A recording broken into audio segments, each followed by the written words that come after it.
सन 2000 तक पाकिस्तान पूरे south Asia में सबसे ज़्यादा एक्सपोर्टिंग मुल्क था। यानी हमारी जो एक्सपोर्ट्स थी उसका शेयर जीडीपी में सबसे ज़्यादा था। इस वक्त सबसे कम है, क्योंकि हमारी सोसाइटी कंपेटिटिव नहीं, हमारी इकोनॉमी कंपेटिटिव नहीं रही।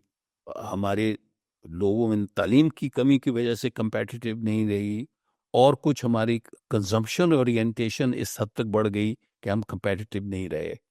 मैं चाहता हूं कि कुछ इस तरह। कता कलामी माफ, लेकिन आप कहते हैं एक्सपोर्ट्स।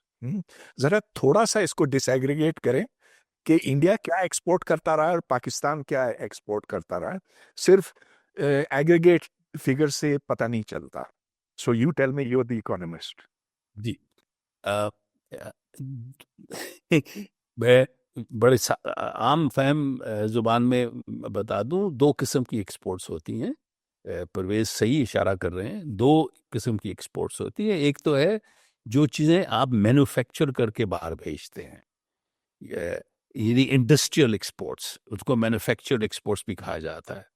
दूसरी एक्सपोर्ट्स होती हैं जो कि इंडिया ने बहुत अच्छी की है, वो है आईटी सर्विसेज में, यानी कि ह्यूमन कैपिटल इंटेंसिव एक्सपोर्ट्स, जिसमें कि आप सॉफ्टवेयर डेवलप करते हैं या आप बैक ऑफिस बन जाते हैं दुनिया भर के। उसमें इंडिया ने बहुत एक्सपोर्ट्स किए हैं, और उसी वजह से इंडिया का नाम दुनिया भर में रहा है। लेकिन ये फिर भी कम है। अगर आप टोटल देखें, दोनों का मिला के देखें, तो इंडिया का बहुत बड़ा ट्रेड डेफिसिट बन जाता है। ट्रेड और सर्विसेज डेफिसिट इंडिया का काफी बड़ा है।